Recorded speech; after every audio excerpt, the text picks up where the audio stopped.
همین بیرون گرمی است که با خدا یخ میکنی. همین گرم. نفهمیدم چی گفتی؟ میگم بیرون همین گرمی است که با خدا یخ میکنی. بیرون همین گرم. حاضر گرم شد یکو. گرم شد. چی باید دیر کدی برادر؟ نه که واقعا بزم شد اکو. با چی گپ شد؟ خطی یانگات. چی گپ شد؟ زنم خطی. چی گپ شد؟ من پایان خطی طرف خرابالو رفسوده بودم که یک شاگی نومرد دیدم شاگی بزبی توجیکی. طرف ما خیلی بزب نگاه کرد. طرف کی؟ طرف ما. سگ. انا بیزب کو. یک طرف هم خیلی طرف ما سگ. بعد؟ ما هم طرفش گیزالاگی کردم که هم خیلی کردم که سگ نترسید. همین چشماش فهمیدم که همون دلنیتی سگ نسبت دلنیتی ما بیزه باید. آنا بعد بود است نه. بیزه طرفم میدوید. بعد شد. اگه باید مرد همیشه مرد باشه کو. مرد اویلا را حفظ کنه. به هر حال با یانگا قطی شما همراه شما. یانگا که با جانم دا بسیار دوستش میدارم احترامش میگیرم. عزتش میکنم. چیکار کردی؟ خمام مردانگی را دست ندادم. آفرین. همین سگ طرف ما خیلی پرید. ما مردا کوری کو همین زلمه طرفش تلا کرده بکا. خما فهمیده کده مکا گفتم یک کمی سقطی یک دیگر کدی زبان یک دیگر هم نفهمن یک تپرش دیگر شنه فهمیده مکا های بعد شد بعد دیگر هیچی نفهم دادوای نکنید گوش کنید من داوای معرکه خودم بردن میگیرم شما حتما ینگه برده طبیبا نشان تید باید که 44 تا اوکال کنن 44 بله روید خدا را شکر زنم 100% روزی خب با چی دادوای میکنی؟ یکم سگی بیچاره مرد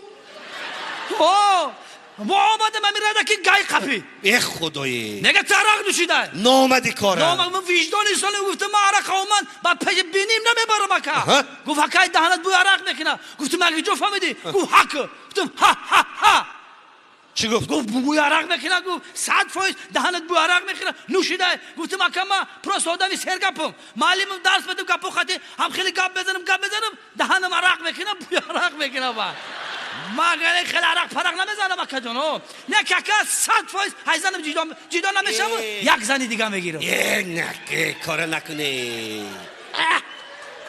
زن بگیرم اکا در همین قربالا دختره کدیدم اخیر میگیرم امورا ای خدایی نسم دلی با احیجانی با قربالا این نموریه چی چرا مادم درون قربالا یکی دیگه دختره که سب تر شده شدگیه دیدم بازه بود وای نسم دلی شیرین بود آخی چه دختره چقدر شیرینیه شیرینی با شیرینی گفتم نگام نبکنه خوب کرد با اون طرف رفتم من دخترک چی میخری که شیرینی همشه هم یاد نداد با نه خیلی استادم اکا نه خیلی کردم اکا از این مودا دایم کاکا نه خیلی ستیلا دیگه کردم اکا ستیلا این نموری قطی ستیلا اکا با خیلی کردم این ستیلا می غلطی طرف گفتم من دخترک چقدر شیرینیه دخترک شیرینی یکی دیگه کم خندی یکی دیگه کم که اینجا برو کم نام خوش دریدگیه ایزا را مردم شرمنده ای ایزا را مردم گفتم این تپو کردم که این طرفشم سختگی بده بعد گفتم من دختره خیلی چی میخریقی این قشرینی آخی طرف بزم نگاه کرد بعد گفت زد یکی برگم شمیجا کسالی قندم زنهای عزیز خوش آمدید در خانه در فصل زمستان شوارا یخ کرده ایستادیان که شما خندیده میریتون در اونجا من نمیدونم زنکا شما به یک سوال وقتی که شما عروس میشتون کلی میشتون خانه داماد میریتون چه شما بمانی 3 روز همی خیب بمانی هم کر هم گونگ زنگیره میدرود ای خورسندی ها یک چی میشه میگوید یه دنامی خدا مرمی در نصیبی من این خیلی دختری با شرم با عفت دادیه متاسفانه 3 روز با خانه میدرو در کنج خانه ایستادگی کلین لباس های سفید پوشیدگی ارواح باری راست ایستاده خیلی کرده دستورخواب نگاه نمیکنید تو نه شما خود میگه که مادرزاد شما یگان چی نمیخورتون تو علوی روی مال یا دامنتون همون شهبچه نکشد نمیشه با میشتون ناز کردن چای نمیخورتون خوراک نمیخورتون وای تو آخر روات همین خیلی صرفه میشد همین مردک زندار به لیکن افسوس که دروغ 3 روز پس اشتیاق کرنه فقط یک وظیفه بیار ای آفرینه یک قرصه برای زنها بزنیم تاجیکستان یک وطنی عجایب است که در شناسنامه نام داریم با یک تخلص دیگر برای ما میمونه. کیم نمیکی اجل، نمیکی مشت، نمیکی شیرم، نمیکی ساسیسکا، کیم نمیکی کلبسه. میخیلی ده افندی هم جوان حاضر زمان تخلص داشته به خودش. بعد افندی از زن میتیان، افندی حاضر زمان پیشترانه افندی از زن میتیان تخلص داشته بغیر با افندی با یک نام دیگه هم به جای داشته است. با روز دیوم میشد زن افندی هم اشما یاد گرفتگی زنو و هم بمانی یک روز دیوم روی مال کلام پیش ده حوالی افندی رفته ایستاده است که همصفای افندی ایدن دروازه یانگا او یانگا کلی نگاه میگه دو تا ایستاده است. بگید گپ نمیزنید که شما نخی نگاه کرده ایستاده با همصفای افندی چه یانگا خر هستی.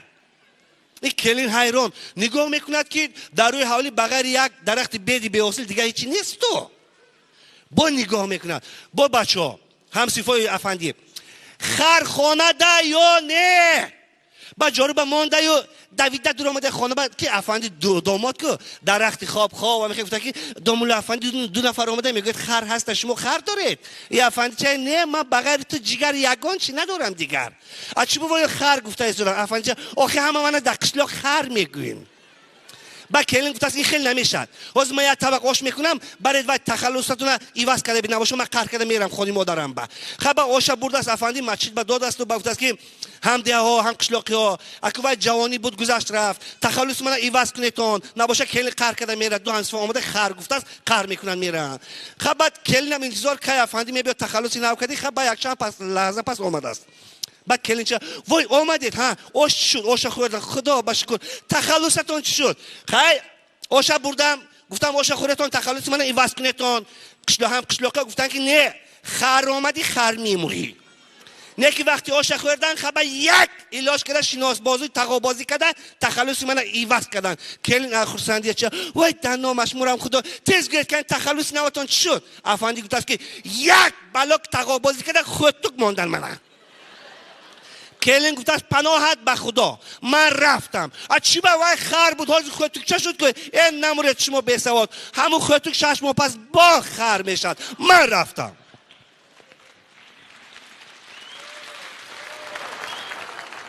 یک موی سفید کمپیرش گرفته بازار به در آمده است. بازار به در آمده که بچهای حاضر زمان متاسفانه بعضیش مکتب نمیخواند فروشنده ده. بعد موی سفید دیده بعد هوا یک مزاح کرده گفته است که بابا موهیبه بیاید موهیبه بیاید موهیبه بیاید بابا موهیبه بیاید. موی سفید قیمه بشه کمپیرش بیاره من بچه قداد میزند با آمده چی میگی تو. این جوان گفته است که مرحمت بابا جان موهیبه بیاید موهی سیویجی. این موی سفید چه بچه‌م تو از کجا میده که موهی سیویجی. جوان گفته است که آی نبینید میجنبد. موی سفید هم آدم با تجربه گبدان بوده یک گوش کن گویده که ساده من کمپیر من دیدی؟ ها دیدم همینم میجون بعد یکی این کسی ویژی نیست. زنها شما عجایب هستیتون گپ‌های دخوره داریتون نمیدونیم که گریه کنیم یا اینکه توبه کنیم یا اینکه زیق شویم. یک زنک بچه گفته است که دلیر جان 5 سال رفته. دلیر جان هر روز خانه همسایه میری نره واخی ای بای حالی تو میری همون زنک همسایه با میفاری نمیفاری. این دلیر دادری من چه من میفارم هر روز میرم زنک همسایه خرسند میشد. تو از کجا میدانی بچم. بعد دلیر گفته است که آخه هر روز میرم همین دروازه میدونم که زنک همسایه میگه که بیا همین تو نمیرسیدی بیا.